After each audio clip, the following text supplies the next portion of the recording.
ఒక లైన్ ఉన్నాడు sir, line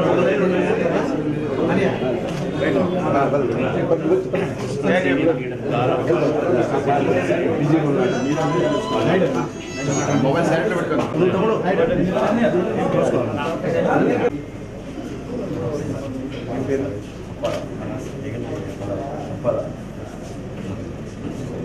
okay old books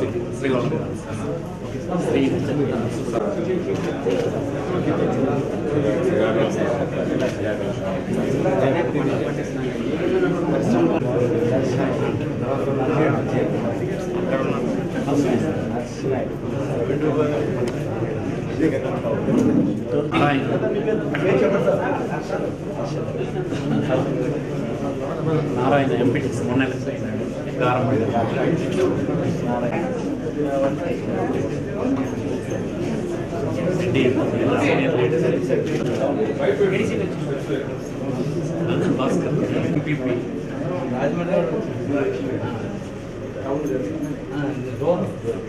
ex-MPP Raghu,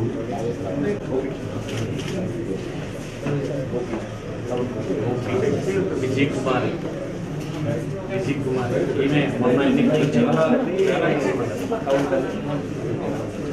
village Miller పంతం బట్టి చేశారు.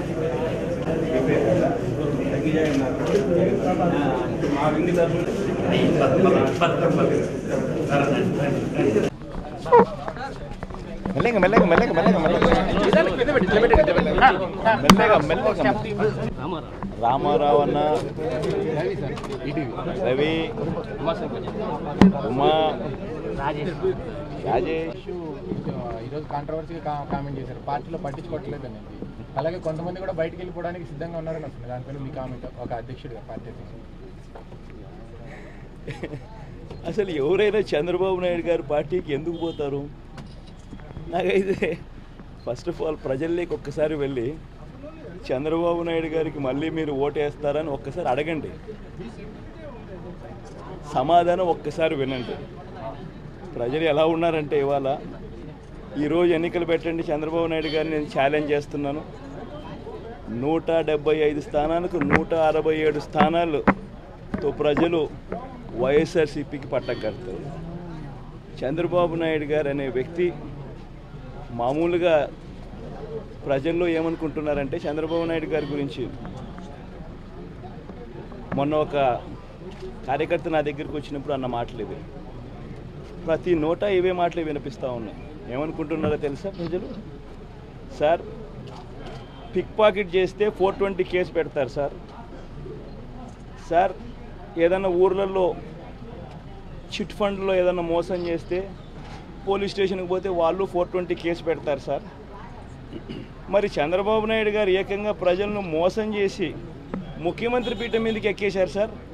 మరి 420 కేసు పెట్టాలన్నా చంద్రబాబు నాయుడు గారి మీద 840 కేసు పెట్టాలన్నా సార్ అని చెప్పి ప్రజలు అడుగుతూ ఉన్నారు.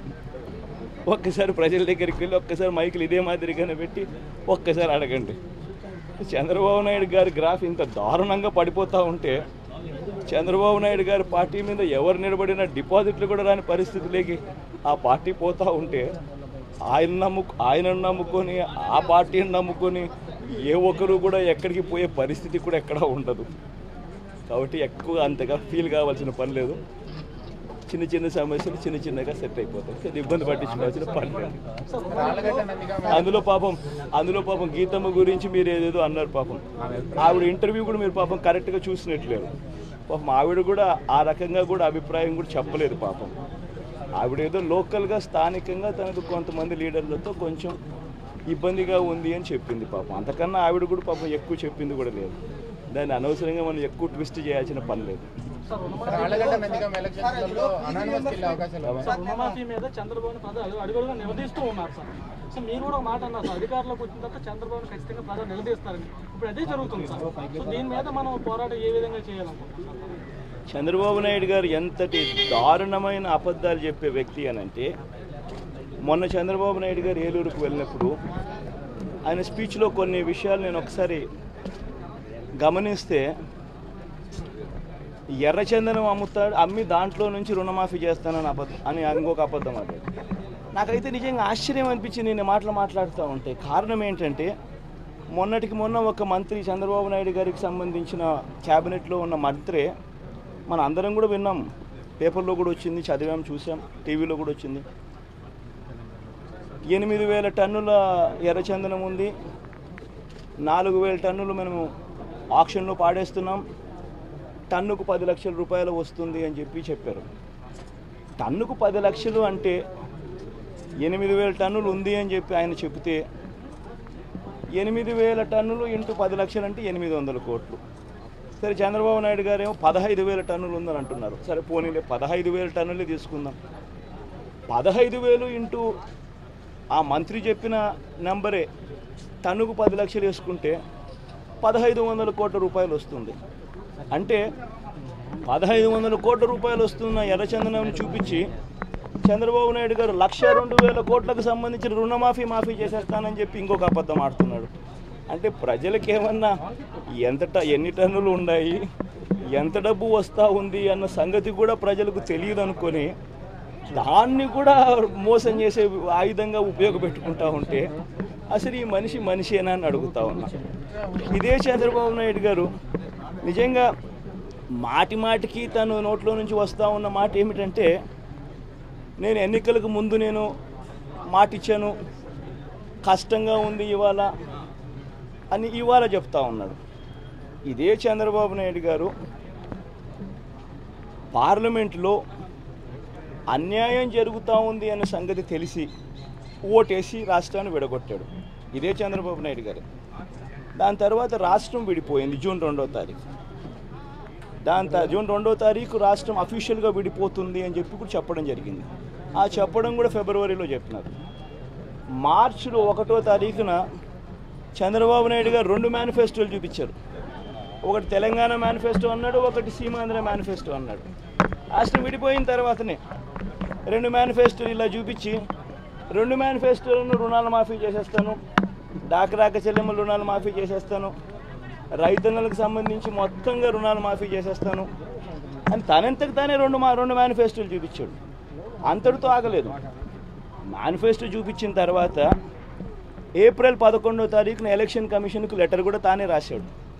ఆ లెటర్ చదివితే నేను అసెంబ్లీలో ఆ లెటర్ కూడా చదివి వినిపించా. గవర్నర్ గారి స్పీచ్ను మాట్లాడుతూ ఉన్నప్పుడు నేను ఆ లెటర్లో తాను రాసిన పారాగ్రాఫ్, మేము రాష్ట్రానికి సంబంధించిన అన్ని వనరుల మీద పూర్తి అవగాహనతో ఉన్నాము, మాకు పూర్తి అవగాహన ఉంది, మేము ఖచ్చితంగా మేము ఇచ్చిన హామీలన్నీ మేము నెరవేరుస్తాము, మేము ఇచ్చిన ప్రతి హామీ ఆ అవగాహనతోనే హామీ ఇచ్చామని చెప్పి తానే ఎలక్షన్ కమిషన్కి లెటర్ రాశారు ఏప్రిల్ 11వ తారీఖున. దాని తర్వాత అంతటితో ఆగలేదు. దాని తర్వాత చంద్రబాబు నాయుడు గారు కనీసం అంటే దాదాపుగా 40 మీటింగులు 50 మీటింగులు ప్రతి గ్రామానికి వెళ్ళి ప్రతి మీటింగ్లోనూ తాను చెప్తా ఉన్న అంశం ఏంటంటే, నాకు చాలా ఎక్స్పీరియన్స్ ఉంది, జగన్కి అసలు ఎక్స్పీరియన్సే లేదు, నాకున్న ఎక్స్పీరియన్స్ చాలా ఉంది, నేను ప్రపంచానికే ట్యూషన్లు చెప్పినాను, నేను చాలా గొప్ప వ్యక్తిని, నేను పూర్తిగా రుణాలు మాఫీ చేసేస్తాను అధికారంలోకి వచ్చేస్తే అని ప్రతి మీటింగ్లోనూ చెప్పాడు. ఆ DVD కాపీ CD కాపీ కూడా నేను అసెంబ్లీలో గవర్నర్ గారి స్పీచ్ను ఉద్దేశించి మాట్లాడేటప్పుడు నేను CD కాపీ కూడా చూపించిన. అంతేకాదు, చంద్రబాబు నాయుడు గారికి సంబంధించిన లీడర్లంతా కూడా ఒక పాంఫ్లెట్, దాంట్లో రుణాలు కట్టద్దండి, మేము వస్తూనే మాఫీ చేసేస్తాము, చంద్రబాబు నాయుడు వచ్చేస్తున్నాడు, అదిగో బాబు వచ్చేస్తున్నాడు, రుణాలన్నీ మాఫీ అయిపోతాయి, అదిగో బాబు వచ్చేస్తున్నాడు, జాబ్ వస్తుంది అని ప్రతి చోట ప్రతి ఇంటికి పోయి తీసుకొని పోయి కాపీలు ఇచ్చినాడు. ప్రతి ఇంటికి వెళ్ళి పరిస్థితి ఎంత దారుణంగా ఉంది అని అంటే తాను అంతా తెలిసి ఉద్దేశపూర్వకంగా ఇంత దారుణంగా మోసం చేసి ముఖ్యమంత్రి అయితే ఇంకా కేసు సెక్షన్ 420 కింద పిక్ పాకెట్ కేసు లేకపోతే మోసం చేసిన కేసు ఎందుకు ఈయన మీద పెట్టకూడదు? మామూలుగా మోసం చేసిన వ్యక్తి మీద 420 కేసు పెడతారు. మరి ఈ మనిషి మీద 420 పెట్టాలనో 840 పెట్టాలనో ఆయన మనసాక్షిని ఆయన అడగాలి. ఇవాళ రైతులు, డాక్రా అక్క చెల్లెమ్మలు, చదువుకున్న మరి పిల్లలు మరి అన్యాయం దారుణంగా ఇంటికి బాబు వస్తాడు, జాబ్ వస్తుంది అని చెప్పి ఇంటింటికి వెళ్ళి ప్రచారం చేశారు. ఒకవేళ జాబ్ ఇవ్వలేకపోతే ఇంటికి 2000 రూపాయలు ఇస్తామన్నారు నిరుద్యోగ భృతి. రాష్ట్రంలో ఇవాళ 1.5 ఇళ్ళు ఉన్నాయి. 1.5 ఇళ్ళలో నుంచి ప్రతి ఒక్కరూ ఇవాళ అడుగుతూ ఉన్నారు, మాకు 2000 రూపాయలు నిరుద్యోగ భృతి అన్నా ఇవ్వండి, లేదా మాకు కనీసం జాబ్ అన్నా ఇవ్వండి అని. అసెంబ్లీలో మొన్న గవర్నర్ గారి తీర్మానం మీద కృతజ్ఞతలు తెలిపే తీర్మానంలో చంద్రబాబు నాయుడు గారు ఏకంగా యూటర్న్ తీసేసుకున్నాడు. అప్పుడే నేను గవర్నమెంట్ జాబ్ ఇస్తానని ఎప్పుడు చెప్పాను, నేను చెప్పలేదని అప్పుడే యూటర్న్ తీసుకున్నాను. మరి గవర్నమెంట్ జాబ్ నువ్వు ప్రైవేట్ జాబులు నువ్వు ఇవ్వాలన్నాయా? ప్రైవేట్ జాబ్ ఒకవేళ మా కృష్ణదాస్ అన్న ఫ్యాక్టరీ ధర్మన్ దాసన్ ఒక ఫ్యాక్టరీ పెడితే దాసన్ ఇస్తాడు కానీ ఉద్యోగాలు, దాని చంద్రబాబు నాయుడు గారి దగ్గరికి పోవన్న ఉద్యోగాల కోసం. నేను గవర్నమెంట్ జాబ్ ఇవ్వడం లేదు, నేను ఇస్తాను, నేను ఎప్పుడన్నా వాళ్ళ యూటర్న్ తీసుకున్నాను. అంతటితో కూడా కాదు, 2000 రూపాయల సంగతి ఏందయ్యా, ఇంటింటికి 2000 రూపాయలు నిరుద్యోగ భృతి ఇస్తానన్నావు అంటే దాని గురించి అసలు మాట్లాడు. అసలు ఇంతటి దారుణంగా మోసం చేసే వ్యక్తి నేను ఎక్కడా చూడలే. ఇంకా బాధాకరమైన విషయం ఏంటంటే ఈరోజు పిల్లలు చదువుతూ ఉన్నారు, ఫీజు రీయింబర్స్మెంట్ కోసం పిల్లలు ఇవాళ పడికాపులు కాస్తూ ఉన్నారు. తెలంగాణలో చదివే పిల్లలు అయితే హైదరాబాద్లో చదివే పిల్లలు మరీ దారుణమైన పరిస్థితి. దాదాపుగా 2 లక్షల మంది పైచిలకు పిల్లలు చదువుతూ ఉన్నారు. వాళ్ళైతే ఆల్రెడీ చదువుతూ ఉన్న పిల్లలు ఈ సంవత్సరం నుంచి నెక్స్ట్ సంవత్సరానికి ఆల్రెడీ వెళ్ళిపోయారు. ఫీజులేమో కేసీఆర్ గారేమో అక్కడ తెలంగాణ గవర్నమెంట్ ఏమో మేము కట్టంపో అంటూ ఉంది. ఆ పిల్లలను ఆదుకునేవాడు ఇవాళ కరువైనారు. ఆ పిల్లలకు మేము తోడుగా ఉండామని చెప్పే మాట కూడా ఇవాళ చంద్రబాబు నాయుడు గారు ఇవ్వడం లేదు. ఇక్కడ కూడా మన రాష్ట్రంలో కూడా పిల్లల పరిస్థితి కూడా అంతే. కాలేజీలు స్టార్ట్ అయిపోయాయి. ఫీజుల పరిస్థితి ఏమిటి అని అంటే దాదాపుగా 1500 కోట్ల బకాయిలు ఉన్నాయి. ఇంతవరకు పట్టించుకునే పరిస్థితి లేదు. నిజంగా ఇటువంటి దారుణమైన పరిపాలన సాగిస్తూ ఉన్న చంద్రబాబు నాయుడు గారిని ఏమనాలనో కూడా నాకైతే అర్థం కావడం లేదు. మామూలుగా ఏ ముఖ్యమంత్రికైనా కూడా 2 సంవత్సరాలు పడుతుంది యాంటీ ఇన్కంబెన్స్ అంటే ప్రజా వ్యతిరేక ఓటు రావడానికి. కానీ మన చంద్రబాబు నాయుడు గారికి మాత్రం ఒకే ఒక నెల నుంచి చంద్రబాబు నాయుడు గారు ఎప్పుడెప్పుడు పోవాలి అని చెప్పి ప్రజలందరూ ఎదురు చూస్తూ ఉన్నారు. ఇటువంటి దారుణమైన పరిస్థితి బహుశా ఎక్కడ ఎవరికి కూడా రాదేమో. అడుగుతున్నా నేను, ఫీజు రీయింబర్స్మెంట్ నాన్నగారు పెట్టారు అని చెప్పి.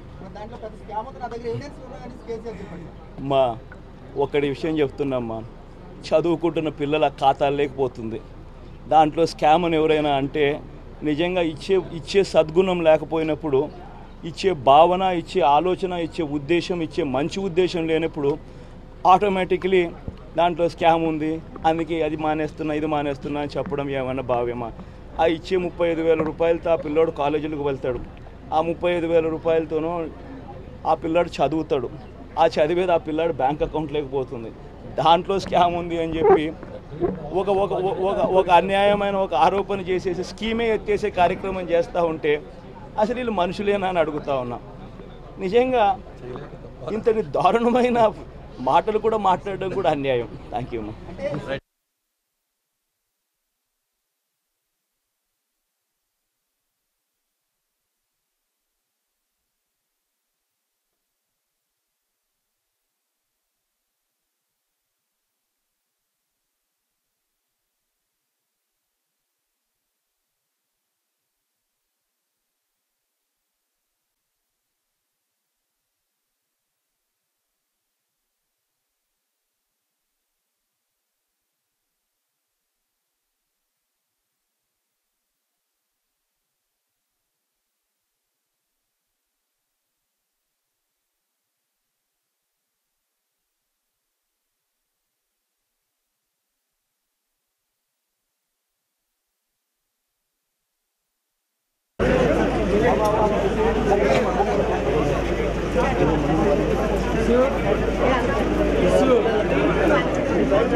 భూషణ్